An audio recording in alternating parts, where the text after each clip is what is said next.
है देखो, तो इसमें 7 विभक्तियां हैं। शब्द रूप में 7 विभक्तियां हैं। वे प्रथमा, द्वितीया, तृतीया, चतुर्थी, पंचमी, षष्ठी और सप्तमी करके 7 विभक्तियां हैं। उसके बाद वचन आता है। वचन कितने हैं? वचन तो 3 हैं। सबसे पहले भी हम ये पढ़ चुके हैं कि वचन 3 प्रकार के होते हैं। तो वचन जो है एक वचनम, उसके बाद द्विवचनम और बहुवचनम। एक वचनम, द्विवचनम, बहुवचनम। ठीक है। तो प्रथमा विभक्ति के एक वचन, द्विवचन, बहुवचन, द्वितीय विभक्ति के एक वचन, सबका सभी विभक्ति के एक वचन, द्विवचन, बहुवचन का प्रयोग किया जाता है। तो हम राम शब्द पढ़ रहे हैं, तो राम शब्द के प्रथमा विभक्ति एक वचन में क्या होता है? देखो, हम कौन सा शब्द पढ़ रहे हैं? राम। तो राम जो है उसमें प्रथमा विभक्ति एक वचन में हो जाएगा रामः। उसमें खाली विसर्ग जोड़ दिए हैं। देखो, मूल शब्द राम है, उसके साथ विसर्ग जोड़ दिए तो वो बन गया रामः, प्रथमा विभक्ति के एक वचन। ठीक इसी प्रकार अगर देव शब्द करेंगे तो देवः, कृष्ण शब्द करेंगे तो कृष्णः, गोपाल करेंगे तो गोपालः, बालक शब्द करेंगे तो बालकः। खाली विसर्ग जोड़ दिया जाए तो वो प्रथमा विभक्ति के एक वचन बन जाएगा। अब देखते हैं द्विवचन में क्या होता है। प्रथमा विभक्ति के द्विवचन में खाली औकार की मात्रा जोड़ देते हैं। देखो, राम है, उसके साथ औ मात्रा जोड़ दिया जाता है तो वो रामऊ हो जाता है, मतलब दो राम। रामः का मतलब एक वचन है, सिंगुलर, और रामऊ का मतलब यहाँ डुअल है, दो हैं। औकार मात्रा जोड़ देने से वो द्विवचन हो जाता है। उसके बाद बहुवचन में क्या होता है? देखो, रामाः। क्या है? रामाः। देखो, एक वचन में क्या था? रामः, खाली विसर्ग जोड़ दिया है।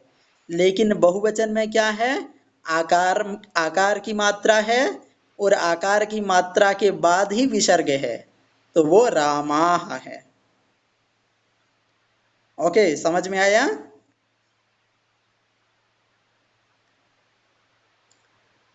समझ रहे हो?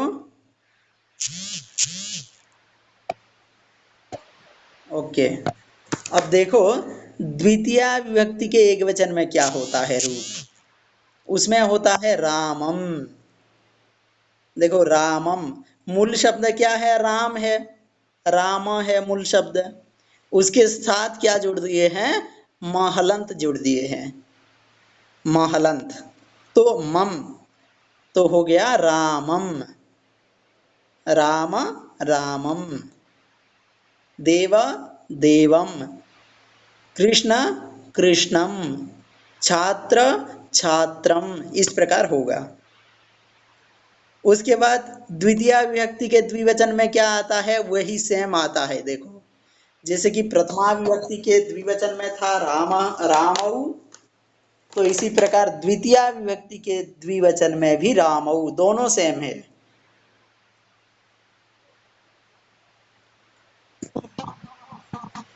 उसके बाद बहुवचन में देखते हैं। बहुवचन में है, देखो, रामान। तो यहाँ प्रथमा विभक्ति के बहुवचन में क्या है? देखो, प्रथमा विभक्ति के बहुवचन में रामाः है, रामाः। लेकिन द्वितीय विभक्ति के बहुवचन क्या है? रामान है। तो यहाँ जो विसर्ग है, ये विसर्ग हट के यहाँ न बन गया। ठीक है, ये जो विसर्ग है, ये विसर्ग हट के यहाँ न बन गया, तो न हलंत हो गया, तो रामान हो गया। ठीक है। अब विभक्ति का मतलब अब समझ में आ जाएगा। देखो, रामः का मतलब राम, रामः क्रीडति, राम खेलता है।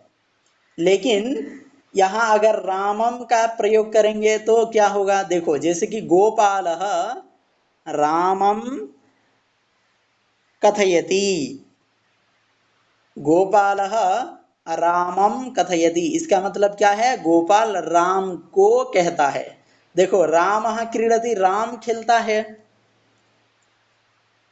और यहाँ क्या है, गोपालः रामम कथयति, गोपाल राम को कहता है। देखो यहाँ राम है, यहाँ राम को है। तो समझ में आया अब विभक्ति का मतलब? Doubt clear?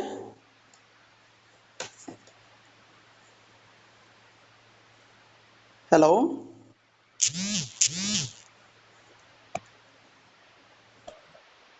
हाँ ठीक है।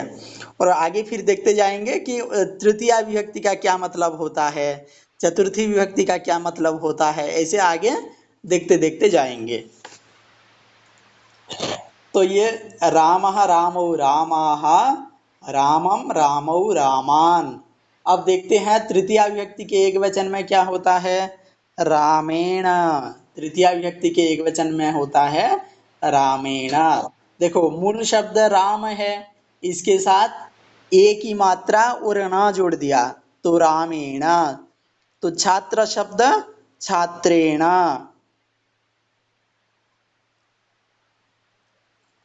नर शब्द नरेण, इस प्रकार होगा। उसके बाद देखते हैं तृतीया विभक्ति के द्विवचन। तृतीया विभक्ति के द्विवचन में होता है रामाभ्याम।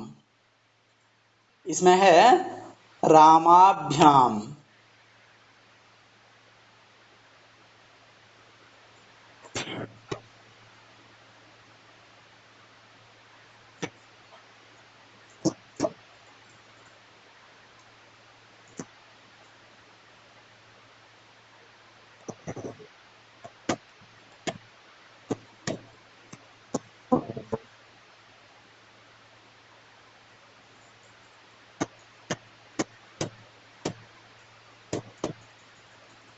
तो तृतीया विभक्ति के द्विवचन में क्या है, रामाभ्याम।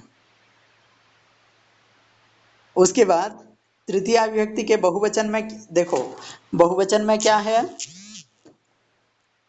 रामैहि। जैसे कि देव शब्द देवैहि। उसके बाद चतुर्थी विभक्ति में रामाय। उसके बाद चतुर्थी विभक्ति के द्विवचन में क्या है, देखो सेम, रामाभ्याम।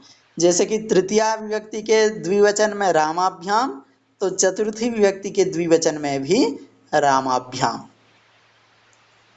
उसके बाद बहुवचन में आता है रामेभ्यः।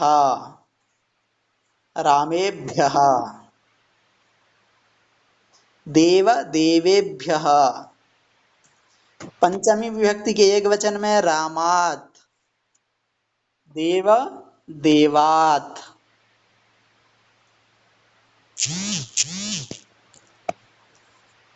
उसके बाद रामाभ्याम, तो दोनों सेम, तीनों सेम है। देखो तृतीया चतुर्थी और पंचमी तीनों के द्विवचन में सेम है, और ऊपर प्रथमा द्वितीया विभक्ति के द्विवचन में सेम है।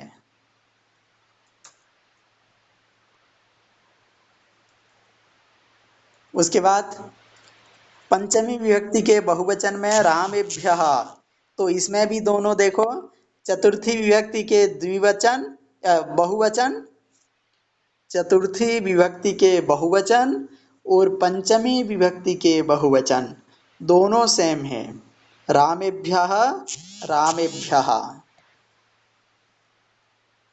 उसके बाद षष्ठी विभक्ति में खाली स्य जोड़ दिया है, रामस्य, देवदेवस्य। उसके बाद रामयोः, देवदेवयोः। उसके बाद है रामाणाम, रामाणाम। उसके बाद सप्तमी विभक्ति, सप्तमी विभक्ति में आता है रामे। फिर रामयोः, देखो इसमें भी दोनों सेम है, षष्ठी विभक्ति के द्विवचन और सप्तमी विभक्ति के द्विवचन। षष्ठी विभक्ति के द्विवचन और सप्तमी विभक्ति के द्विवचन में क्या है? रामयोहो, रामयोहो दोनों सेम है। उसके बाद रामेषु, सप्तमी विभक्ति बहुवचन में रामेषु, शु जोड़ दिया, येषु, रामेषु। इसके बाद संबोधन प्रथमा में देखते हैं हे रामा, इसमें खाली विसर्ग को हटा दिया है। देखो, जो प्रथमा विभक्ति के एक वचन में रामः था, विसर्ग था, तो इसमें विसर्ग को हटा दिया, तो हे रामा। उसके बाद सेम है, देखो, हे रामऊ, उसके बाद हे रामाः, ये पूरा सेम है।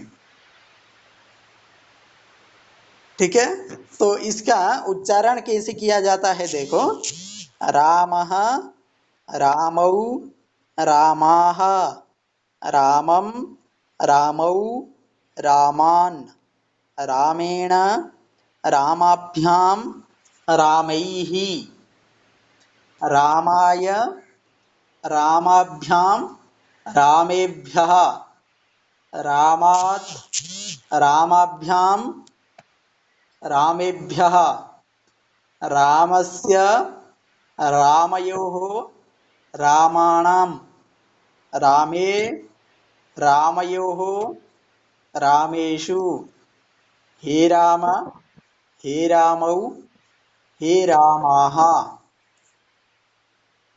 तो यहाँ प्रथमा विभक्ति से सप्तमी विभक्ति तक हमें पता चला कि कहाँ क्या रूप होता है। तो इसको याद करने का तरीका क्या है? एक और स्लाइड में दिखाता हूं आप लोगों को।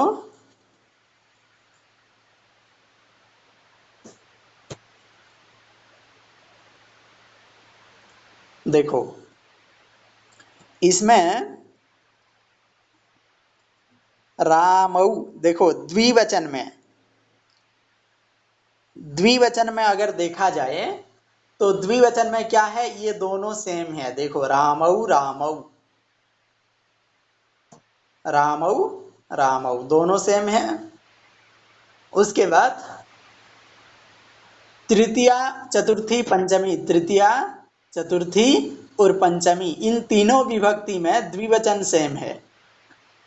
रामाभ्याम, रामाभ्याम, रामाभ्याम, इस तीनों में समान है। ठीक है, तीनों में समान है, रामाभ्याम, रामाभ्याम, रामाभ्याम। उसके बाद षष्ठी और सप्तमी, षष्ठी और सप्तमी दोनों में द्विवचन में सेम है। क्या है? षष्ठी और सप्तमी के, षष्ठी विभक्ति और सप्तमी विभक्ति के द्विवचन में दोनों सेम है, रामयोः, रामयोः। तो यहाँ देखने में 7 शब्द दिखाई दे रहे हैं, लेकिन यहाँ कितने शब्द हैं? सिर्फ मात्र 3 ठो है। एक रामऊ है, और एक रामाभ्याम है, और एक रामयोः है। समझ में आ रहा है? जितने विभक्तियां हैं, सभी विभक्ति के एक वचन को हमें सबसे पहले याद करना पड़ेगा। तो एक वचन को कैसे? जैसे कि रामः, रामं, रामेण, रामाय, रामात्, रामस्य, रामे, हे राम, इस तरीके से ऊपर से नीचे याद कर सकते हैं।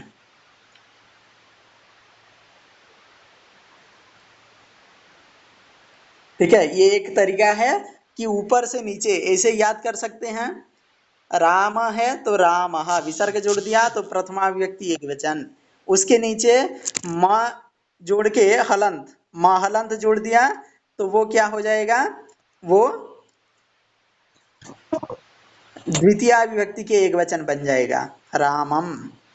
उसके बाद अगर एकार मात्रा के साथ ण जोड़ दिया तो रामेण हो गया।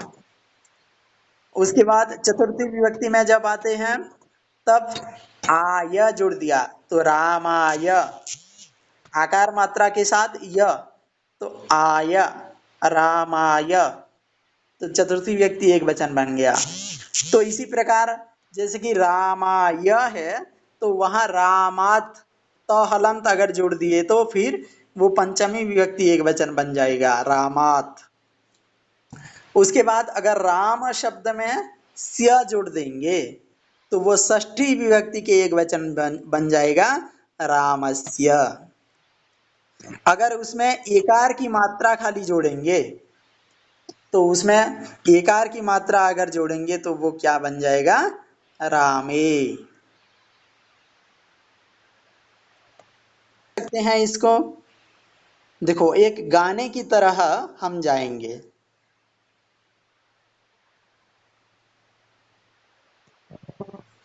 गाने की तरह कैसे जाएंगे, जैसे कि रामः रामौ रामाः प्रथमा, इस प्रकार रामः रामौ रामाः प्रथमा, रामं रामौ रामान द्वितीया, रामेण रामाभ्यां रामैः तृतीया, रामाय रामाभ्यां रामेभ्यः चतुर्थी, रामात् रामाभ्यां रामेभ्यः पञ्चमी, रामस्य रामायो रामाणं षष्ठी, रामे रामायो रामेषु सप्तमी, हे रामौ हे राम शंभुधनम।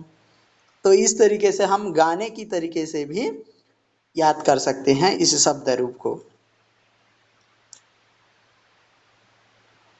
तो यहाँ अगर हम राम शब्द हैं देखे हैं तो ये राम है, अगर उसमें देव शब्द अगर करेंगे तो क्या हो जाएगा, देवम।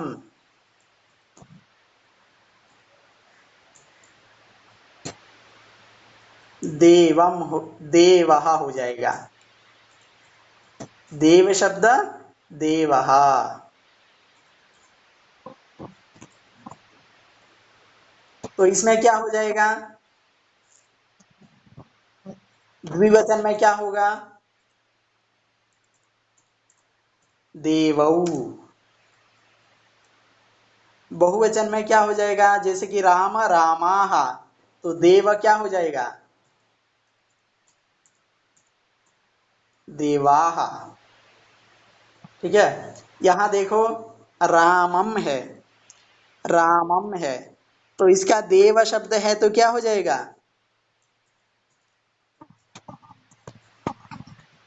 देवम। यहाँ देखो रामऊ है यहाँ, तो रामऊ, तो देव शब्द का क्या हो जाएगा, देवऊ। यहाँ रामान है, अगर देव शब्द करेंगे तो हो जाएगा देवान। ठीक है, यहाँ देखो रामेण, तो यहाँ अगर देव शब्द करेंगे तो हो जाएगा देवेण, होगा क्या, देखो यहाँ देवेण नहीं होकर क्या हो जाएगा, देवे न होगा। क्या होगा, ण के बदले यहाँ न होगा, क्यों,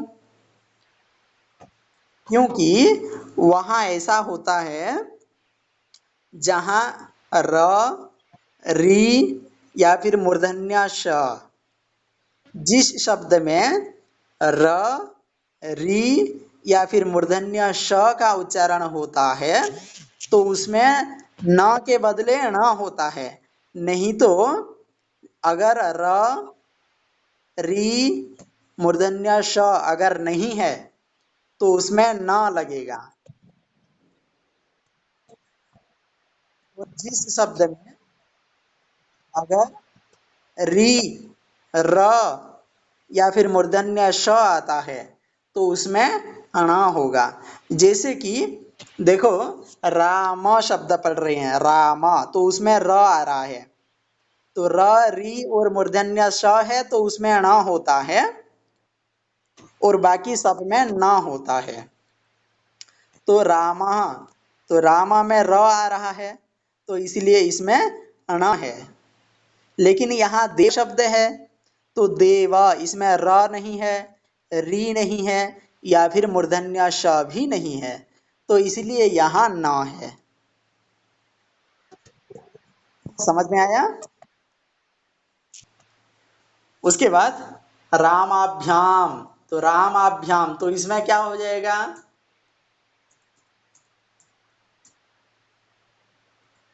देवाभ्याम। रामाभ्याम तो यहाँ देवाभ्याम।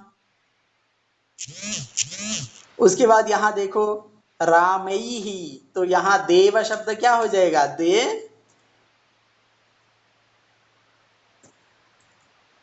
देवैहि। राम शब्द रामैहि, देव देवैहि।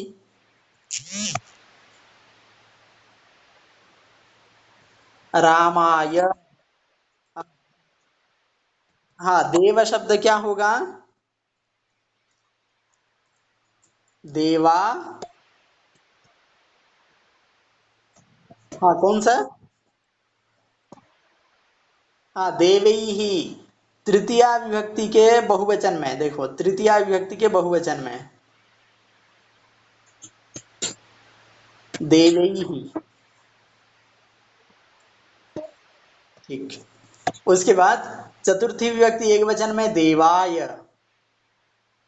चतुर्थी विभक्ति के द्विवचन में होगा। तृतीया विभक्ति द्विवचन में जो था देवाभ्याम, तो इसमें भी सेम है, देवाभ्याम। यहाँ देखो रामेभ्यः, तो देव देवेभ्यः। यहाँ देखो रामात है, रामात, तो देवा में क्या करेंगे? देवा कर देंगे, तो देवात हो जाएगा। यहाँ देखो सेम है, रामाभ्याम दिया है, तो देव शब्द है तो क्या करेंगे? देवा, तो देवाभ्याम। यहाँ देखो देवेभ्यः, रामेभ्यः जो है इसमें क्या हो जाएगा? देवेभ्यः हो जाएगा। जो रामेभ्यः है तो उसमें देव शब्द करेंगे तो देवेभ्यः। इसमें देखो रामस्य दिया है, रामस्य, तो इसमें देव करेंगे तो क्या हो जाएगा? देवस्य। इसमें देखो रामयोः, रामयोः, तो इसमें अगर देव शब्द करेंगे तो हो जाएगा देवयोः। ठीक है। अच्छा, अब यहाँ देखते हैं रामाणाम दिया गया है, क्या है? रामाणाम, तो रामाणाम यहाँ देव शब्द है तो इसलिए यहाँ क्या होगा? देवानाम होगा या देवानाम होगा, कौन सा होगा?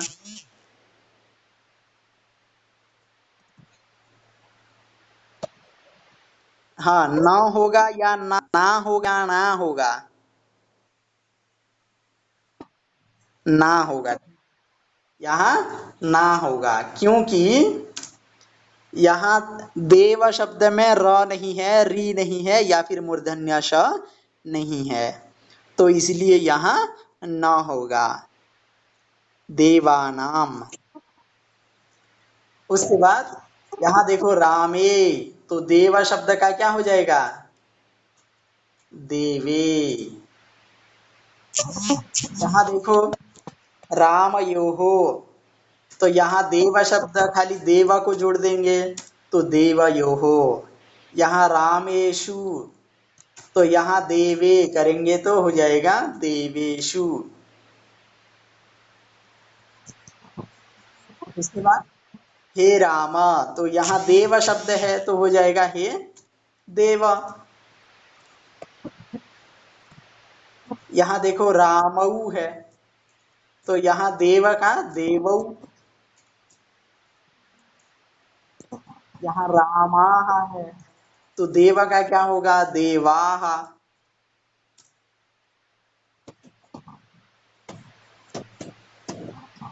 ठीक है, तो समझ में आया किस तरीके से शब्द रूप को याद किया जा सकता है।